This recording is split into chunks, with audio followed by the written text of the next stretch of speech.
But the attorney that's here can also answer those questions. And he'll be able to help you out. But unfortunately, 99% of the stuff I say here is going to apply to you, but unfortunately, like 1% is not. Just a few things are not going to apply, but everything else is almost exactly the same. All right, very good. Thank you. Somebody else? All right, let's talk about T-Rex here. Did you know there's a place in Arizona called Jurassic Park? There's actually a town called Jurassic Park, Arizona. Let's just pretend dinosaurs were up there wandering around, and I said, go kill me a T-Rex. Bring me the body of a T-Rex. How would you do it? Big gun? My favorite answer, a lady said, I'd poison him, I'd feed him an attorney. I thought that was great. That was by far the best answer I've ever heard. Most people tell me, I don't know. I wouldn't even try. I'd run the other way. These are the same responses I get when I ask property managers, how would you fight crime at your apartment community? Oh, I don't know. I'm not even trying, man. I'm leaving. I'm out of here. As soon as I can find another job, I'm gone. Well, I'm going to tell you, the best way to kill a T-Rex is you kill him while he's still in the egg. You pick up the egg, you smash it on the ground, you pick up the little dinosaur, and you twist his scaly little neck. And he's dead. Oh, she thought that was mean. Well, the thing about the dinosaur is, as this thing grows, he's going to get bigger and stronger and harder to defeat. And the exact same thing is true with crime. Once crime gets a foothold in your community, it's going to get worse. We're in that season right now where we're starting to see the weeds popping up. You see a weed, spray it. Because if you don't, tomorrow there's going to be 5 weeds. And next weekend, there's going to be 100 weeds. Criminals have that same effect in multifamily housing. They grow, they root, they sprout out, they spread out, they choke out good healthy plants. If you've got a problem in there, you need to deal with it. One bad resident can cause you to lose 10 good residents. So you really need to deal with the problem soon. To understand crime, you have to understand the criminal mindset. You have to understand the way criminals think. First thing you need to understand is many times criminals are predators. They actually, believe it or not, they actually go out and stalk their prey. In some cases they do. But they always look for the easy victim. Now when I think of predators, I think of hungry lions. Lions are very skilled hunters. They don't wait in their den for a little zebra to come galloping up and say, take out. They know that they have to go out and find their food. Now they go out to the watering hole. Why do you think they go to the watering hole? Because there's something That's where all the little animals go to get a drink. Now they're risking their lives when they go down there to get a drink. But what happens if they don't go get a drink? They die. They die for sure. Absolutely right. Now the lions approach from downwind. Why do you suppose they do that? That's right. She can smell the herd, but they can't smell her. And she stays down really low in the tall grass because the lion depends on the element of surprise. And at just the right moment, the lion bolts right into the herd. Now, I want you to think about this as she's chasing these zebras. Does she look at the first one and go, oh, you're too old, meat's too tough. Ah, don't want that one. Does she look at another one that's perhaps sick and say, oh, that'll give me a tummy ache, I don't want that one. Or how about the one that's overweight? Nope, bad for my cholesterol. Or how about the one that's too skinny, not enough flavor? Does she go to the front of the herd and grab the healthiest, strongest one? Is that the one the lion grabs? Of course not. It usually is the one that's sick, aged, diseased, overweight, or simply not paying attention. This is called survival of the fittest, or thinning the herd. This is the way that nature gets rid of the weakest and reproduces the strongest. And in an urban environment, the two-legged urban breed of predator works exactly that same way. They look for the path of least resistance. They look for easy targets. They look for managers that are unaware of crime trends and their criminal history. They're looking for managers that are afraid to confront people about their criminal past or their current criminal activity. Those are the kind of people they prey on. If you're afraid to tell somebody, I don't want you living here because your criminal history is such that I consider you to be a threat to my residents, then you're in the wrong business.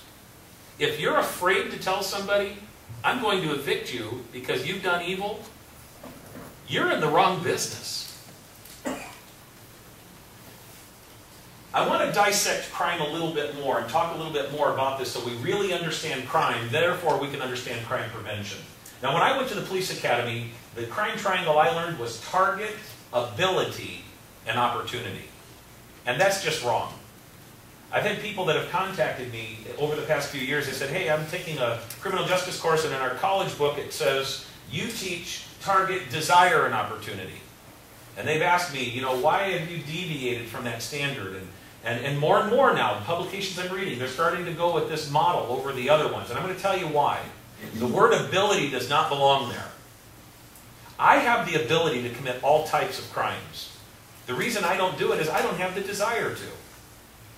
For those of you cops in the room, have you ever arrested a stupid criminal? Yeah, they're laughing. Yeah, is there any other kind? You see, they had the desire to commit the crime. That's why they did it. They didn't have the ability to pull it off. That's why you caught them. Okay? Ability does not belong there. It's truly the word desire. Let's dissect this a little bit so you really understand it and you'll see what I mean. I've designed the Crime Tree program to attack all three elements of the crime triangle. If I attack just one, it's going to be effective. Two, more so. But if we attack all three sides of the crime-free triangle, we're going to be the most effective in our crime prevention goals. It's a combined effort, too. The police department's responsibility is to attack the target aspect of the crime triangle. Managers, your job is to attack the desire aspect of the crime triangle. And the residents, they need to attack the opportunity aspect of the crime triangle.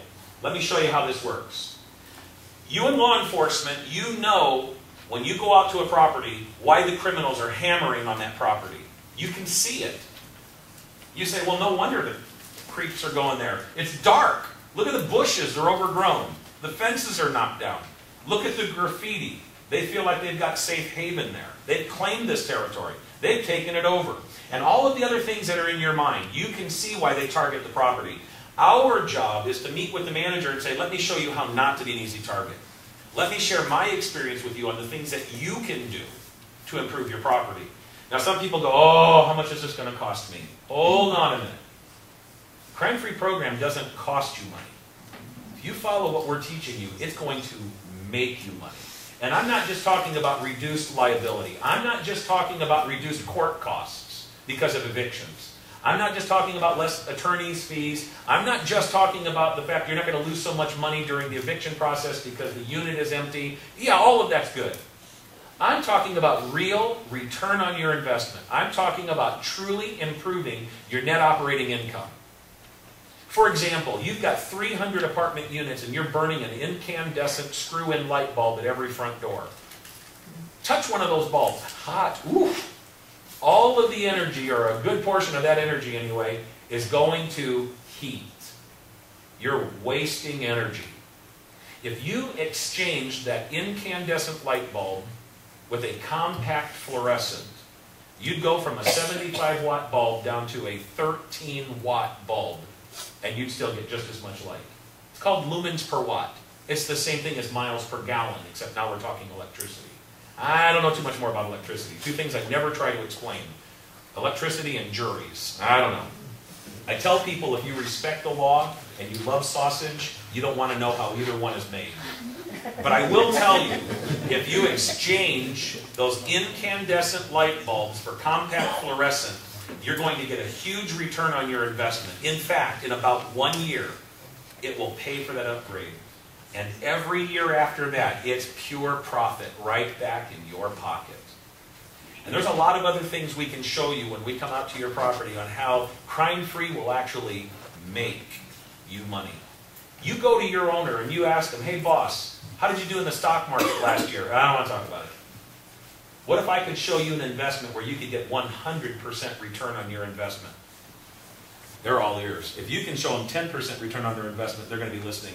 I've had property managers tell me I got a cash bonus from my company because we exchanged these lights and it saved them so much money on electricity that I got a bonus for saving them money. You know, if you guys are running all of your irrigation off the same water timer valve thing,